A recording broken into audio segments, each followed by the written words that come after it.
여러분, 주택담보대출이나 전세대출, 주변에서나 본인이나 많이 받으시죠? 그런데 주택담보대출이나 전세대출은 부동산이 비싸다 보니 금액이 큰 경우가 많은 것 같아요. 달달이 나가는 이자도 가끔 부담되시지는 않으신가요? 그런 분들을 위해 정부에서 더 낮은 이자로 갈아탈 수 있는 상품을 편하게 찾아볼 수 있도록 했는데요. 만약 대출 금액이 3억이라고 가정하면 금리 5%에서 4%로 1%만 이자가 낮춰줘도 월에 25만 원을 아끼실 수 있습니다. 복잡한 절차는 줄이고 쉽게 갈아탈 수 있게 만든 대환대출 플랫폼을 소개드립니다. 거기에 더해 이번 연도 들어 바뀌는 부동산 관련 정책 중 필요하실 수 있는 핵심만 모아서 소개드릴게요. 이 영상 보시고 새해 초부터 자신에게 맞는 돈 버는 정보 얻어가시길 바랄게요.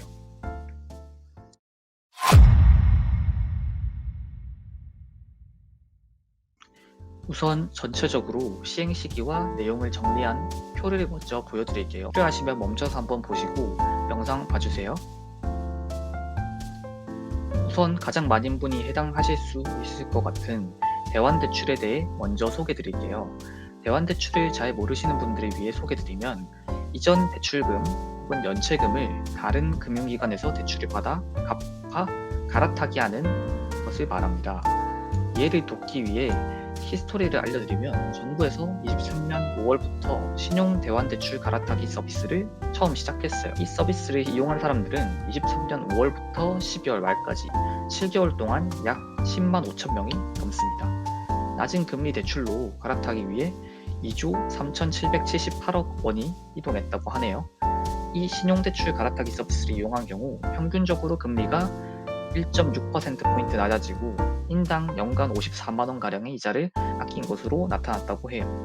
그리고 이 서비스를 확대해서 24년 1월 9일부터는 주택담보대출과 전세대출까지 대환대출 플랫폼을 통해서 편하게 갈아타기 할 수 있도록 만들었어요. 그래서 기존의 절차를 확 줄여서 아래와 같이 간소화된 절차로 플랫폼에서 바로 대출을 갈아타기 하실 수 있습니다. 기존의 주택담보대출이나 전세자금대출을 받으신 분이라면 화면에 보이는 플랫폼 중 편한 곳을 이용해서 대출 비교 한번 해보시고 기존보다 더 좋은 이율로 갈아타거나 변동금리셨을 때 고정금리로 바꾸신다거나 고정금리셨는데 변동금리로 바꾸신다거나 이런 식으로 각자의 상황에 맞게 대출 조건을 변경하셔서 돈 아끼시길 바라겠습니다. 사실 이거 하던데 돈이 드는 것도 아닌데 만약에 돼서 이자가 낮아지면 대박이잖아요. 바로 한번 해보셔가지고 더 저렴한 금리 찾으시길 바라겠습니다. 만약 스마트폰 이용이 어려우신 분의 경우에는 아래 은행들 중에 은행 창구를 방문하셔도 신청하실 수 있습니다. 네, 두 번째로 출산가구 대출 변경점이 있는데요. 정부가 저출산 해결을 위해 부동산 정책을 꺼내들었네요. 1월 29일부터 신청 가능한 출산가구 저금리 구입자금, 전세자금 대출이 있습니다. 구입자금 대출은 대출 신청일 기준 2년 내에 출산한 무주택 가구 23년 출생아부터 적용이 되고요. 소득은 1.3억 원 이하 가구에 적용됩니다.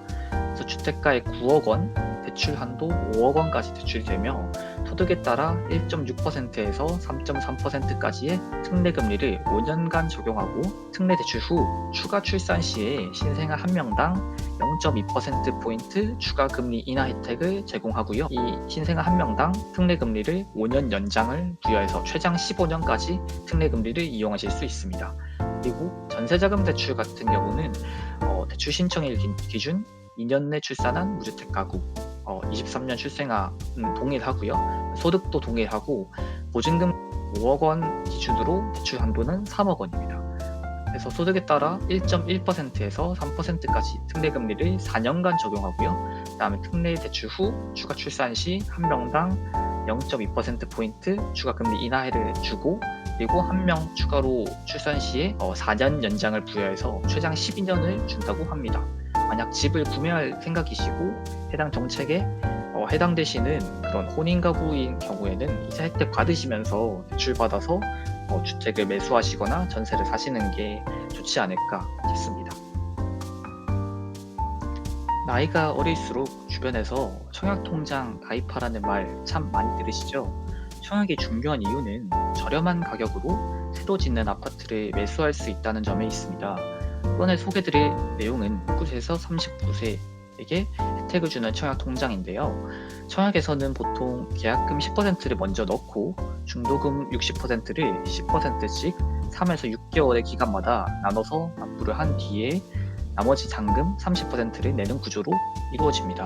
보통 이런 일반적인 청약에서는 잔금인 30%와 대출한 중도금을 대출을 통해 납부하려 해도 금액이 커서 납부하지 못해 내 집 마련을 못하고 분양권 상태로 매도하는 경우가 많은데요. 청년 주택 드림 청약 대출을 이용할 수 있는 조건이 맞으면 분양가 80%까지 저금리로 대출하실 수 있습니다.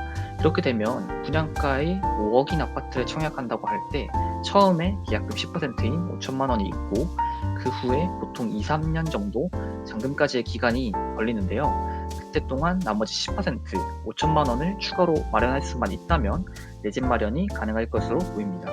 그리고 청약 당첨 후 결혼 및 출산에 대한 우대금리를 지급합니다. 우대금리는 결혼 시 0.1%포인트, 남 최초 출산 시 0.5%포인트, 그 다음에 추가 출산 시 한 명당 0.2%포인트가 있고 금리 하한선은 1.5%입니다. 그래서 청년이시거나 청년 자녀가 있으신 부모님들께서도 자녀분들을 가입하시게끔 하셔가지고 자녀분들의 내 집 마련을 도와주셔도 좋을 것 같습니다. 그래서 전체적으로 제 생각을 말씀드리면 일단 금리가 2.2% 정도면 너무 싸고 추가적으로 우대금리를 받을 수 있는 방법도 있죠. 물론 분양가 6억 원 이하라는 한계가 있지만 어차피 다들 가입하는 청약통장이니까 청년에 해당하신다면 무조건 해당 통장으로 가입하는 게 좋을 것 같다는 말씀 드리고 싶습니다. 그리고 마지막으로 혼인증여재산 공제 신설에 대한 정보인데요. 결혼하는 자녀가 있으시고 증여하시려는 생각이 있으셨던 분들께 이 소식입니다. 결혼 비용의 부담 완화를 위해서 24년 1월 1일부터 시행된 정책인데요. 부모인 증여자가 증여받는 자녀의 혼인신고일 전후 2년 이내, 총 4년이 되겠죠. 그러면 증여한 재산 1억 원에 대해 추가 공제가 가능해집니다. 원래 기존에는 10년에 2천만 원까지만 증여 공제를 받을 수 있었는데요. 미성년자는 2천만 원이었고요. 앞으로는 10년에 5천만 원을 포함하여서 총 1억 5천만 원까지 증여세 없이 증여할 수 있게 되어서 기존의 3배가 되었습니다. 그러면은 양가에서 증여를 받는다고 가정하면 3억까지는 증여세 없이 증여가 가능하겠죠. 정리하자면 증여 가능 시기는 혼인신고일 전후 2년 이내 총 4년, 증여세 없이 1억까지 증여 가능하며 10년에 5천만 원 증여금액까지 합치면 총 1억 5천만 원까지 증여가 가능합니다. 양가로는 3억이고요.